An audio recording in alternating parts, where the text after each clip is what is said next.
आ आ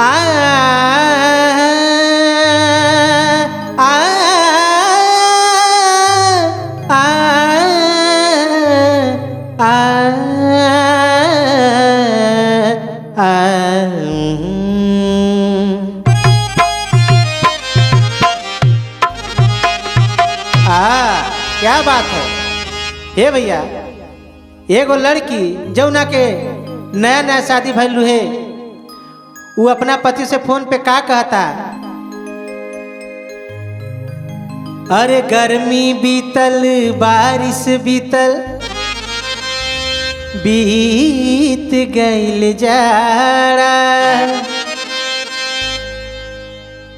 गर्मी बीतल बारिश बीतल बीत गइल जाड़ा, हर कहिए से जो ही सैया बोला का कहत बाड़ा, अरे तोहरो ना मन करे गवना करावे के, बाकी हमरो त मन बाटे ससुरा में आवे के।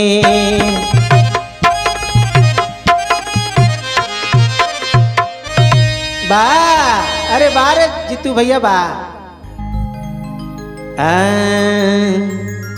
सैया जाड़ा में गवना करैती रजाई लेखा काम ऐती, सैया जाड़ा में गवना करैती रजाई लेखा काम ऐती, काम ऐती सैया काम ऐती, काम ऐती सैया काम ऐती, सैया जाड़ा में गवना करैती रजाई लेखा काम ऐती, सैया जाड़ा में गवना करैती रजाई लेखा काम ऐती।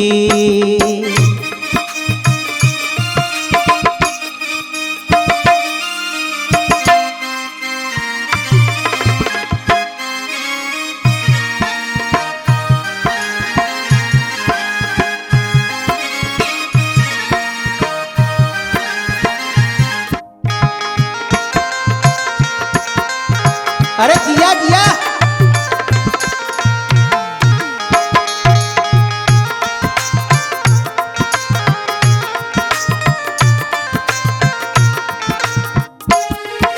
तो का कहता,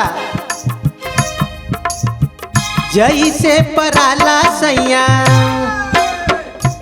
ओ जैसे पराला सैया रसरी में रसरी, जैसे पराला सैया रसरी में रसरी, ओ सही फसाईती टंगरी में टंगरी,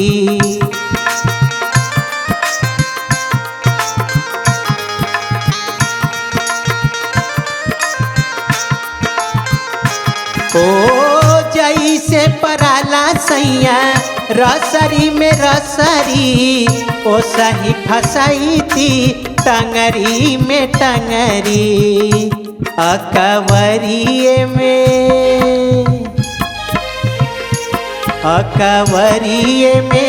रतिया बितैती रजाई लेखा काम ऐती, अकवरिये में रतिया बितैती रजाई लेखा काम ऐती, सैया जाड़ा में गवना करैती रजाई लेखा काम ऐती।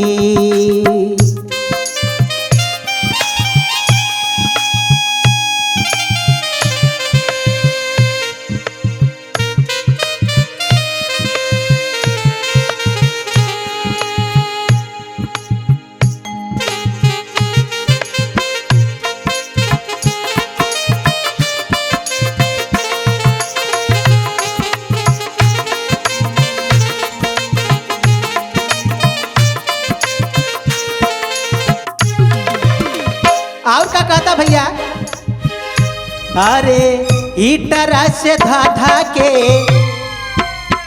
हीटर से धाधा के जवनिया के आगी।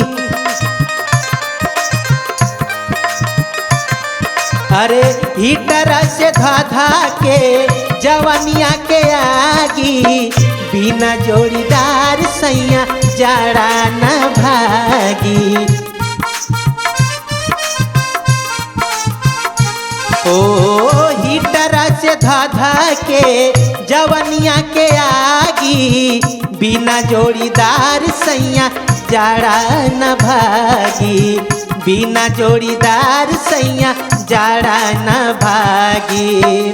कि संगे संगे रहो, कि संगे संगे रहो, गमछा बिछैती रजाई लेखा काम आईती। सैया जाड़ा में गवना करैती रजाई लेखा काम आईती। सैया जाड़ा में गवना करैती रजाई लेखा काम आईती। सैया जाड़ा में गवना करैती रजाई लेखा